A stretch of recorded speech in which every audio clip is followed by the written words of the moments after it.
Hi, my name is Ethan. My grandpa has a disease called Inclusion Body Myositis, and I help him whenever I can.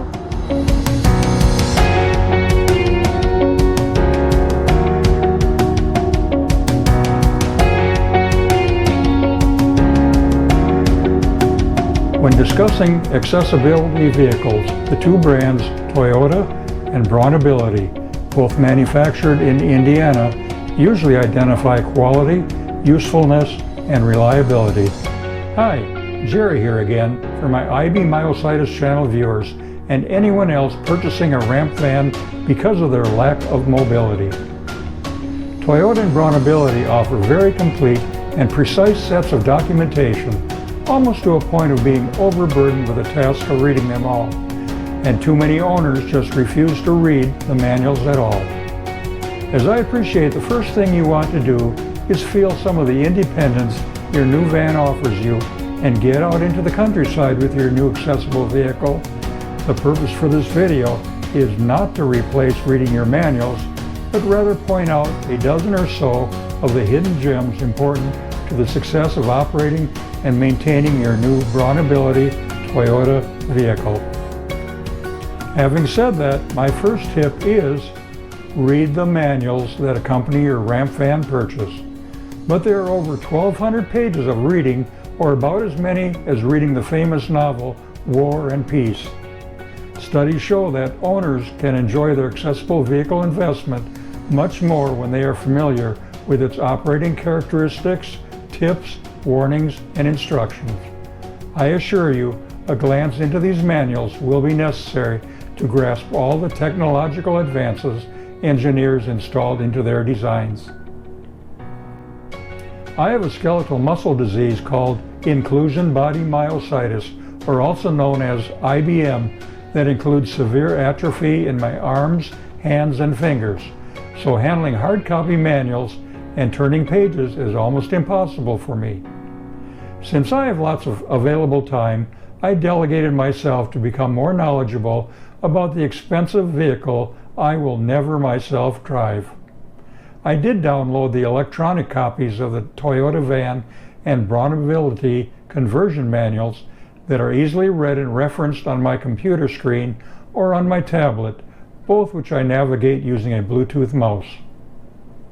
One of the main reasons you'll be diving into some of the manuals provided with your van will be to conquer the safety, entertainment, and navigation systems operated through the steering wheel and in-dash radio systems.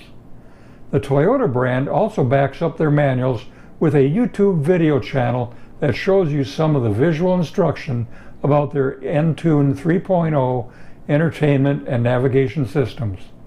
I found enough on their Toyota channel to adequately supplement the written instructions found in their manuals. I'll post those links in the info section of this video.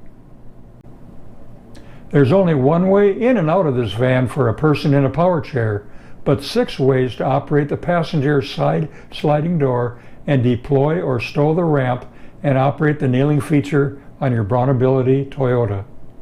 Your first choice is to press and momentarily hold the keyless entry fob button for the passenger sliding door. The second method is to press the dash-mounted push-button switch. Just one push of the button opens the sliding door and deploys the ramp and kneeling system. A third switch is located on the passenger side B-pillar in front of the passenger sliding door, and a fourth switch is located on the C-pillar just to the back of the sliding door. Also, either the driver or front passenger can access the fifth switch located on the overhead console. To stow the ramp and close the passenger sliding door, any of the previously mentioned switches can be used. If for any reason the ramp direction needs to be interrupted during the power deployment or stowage of the ramp, it can be reversed by again depressing any of the door operating switches, and the direction of the door or ramp opening or closing will be reversed. The sixth method that can be used to open the sliding door and deploy the ramp is to do it manually. By grasping and pulling on the door handle to open the door, The ramp can then be deployed by grabbing the bottom of the ramp through the access cutout and pulling the ramp out as you walk backwards. Manually stowing the ramp is accomplished by grabbing the same spot and walking the ramp towards the van until it's in the stowed position. The kneeling system automatically lowers the rear of the van every time the ramp button is pressed and the ramp is deployed. There are many times when you don't want the kneel function to lower the van during ramp deployment. You might be parked along a tall, profile street curbing where kneeling might not be necessary. There is an on-off switch on the center console that, when placed in the off position, will not allow the kneeling to activate. Likewise, if you notice your van does not kneel during ramp deployment when you want it to, check that this switch is in the on position. If you notice it is off and you want the van to kneel, press the button to the on position within the first 30 seconds of ramp deployment and the kneeling function will activate. Note, the sliding door moves about 6 inches away from the van, so if unloading next to an unusually tall curb as found in some older portions of your city, you might want to park 8 to 10 inches away from the curb to avoid the bottom of the sliding door contacting the curb. The control module assembly, or what some might call the electrical brain of the BraunAbility conversion interface to the Toyota system, is mounted under the rear seat on the passenger side. Removal of the seat is prohibited. You can fold the seat back down for storage, but should never remove the seat base. There are two semi-hidden switches also located under the passenger side of the rear seat that can be used if other switches do not allow ramp stowage or return from the kneel position. Having someone press and hold the passenger side switch will release the kneeling feature to the raised driving position. Pressing and holding the other switch will stow the ramp for you. Let's address the lowered floor and ground effects that create the pleasing look and functionality of this accessible vehicle. It appears that BraunAbility has done their homework to maximize the ground clearance while lowering the floor a full 13 inches. A front air dam deflector on my last two previous vans would make contact with almost every concrete parking block, but the height of the Toyota air dam is designed to be above them. As with any car, van, or truck with a reduced ground clearance, it's always a good idea to negotiate abrupt or steep driveway approaches at an angle to minimize any interference between the ground and your vehicle's frame components, although this vehicle seems to clear some that I scraped with my previous Chrysler Ram vans. Speaking of the conversion, use of a lowered floor vehicle for towing trailers is not a good idea and is usually prohibited by van conversion companies for obvious reasons. The cost to test multiple vans just to qualify them for less than 1% that might want to pull a trailer would have increased the conversion cost significantly for everyone. We all know these lower floor conversions are expensive enough. In case of a major breakdown or accident, it's a good idea that a lowered floor vehicle should be transported on a flatbed truck or trailer rather than being towed with one set of wheels suspended and the other set of wheels remaining in road contact.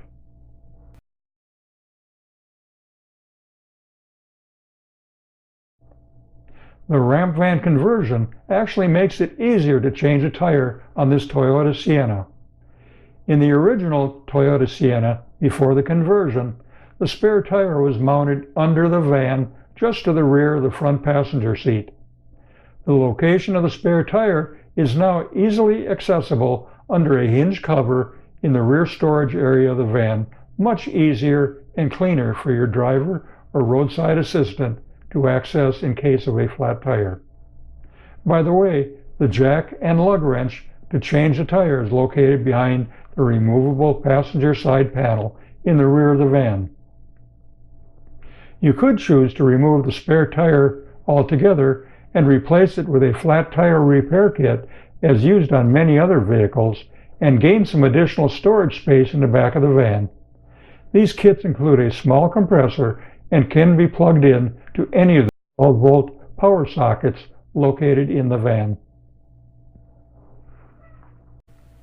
Some regular owner maintenance might be considered by a lot of ramp van owners.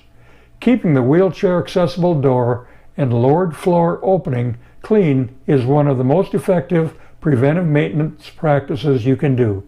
Clean any dirt or debris from the door tracks and ramp deployment area. A dry film style of lubricant should be applied where light oil is called out in the manuals. Lubricants like WD-40 are applied wet, then dry and resist moisture and dirt buildup. Use of any wet type lubricants can attract dirt or other contaminants, which might result in premature wear or damage to components. The same type of lubricant used on your ramp components can be used on your van's door hinges and latches as well. If you're wondering when the engine oil and filter need to be changed, the manual recommends every 5,000 miles or every 6 months, whichever comes first. Thanks for joining me in another IB Myositis video. I would like to thank all my subscribers and the people who have forwarded appreciation, comments, and questions, and a welcome to the many recent subscribers, and invite new viewers to hit the thumbs up and also subscribe to this channel. There I promised you a dozen new owner tips and gave you 14. I know you will enjoy your new Toyota ramp van with a BraunAbility conversion, and hope you log many safe miles in your future. Your access to the outside world is important to your well-being, and a well-thought-out, accessible design like that offered by BraunAbility can be of a great importance to your success and future. Happy motoring, my friends. Be safe.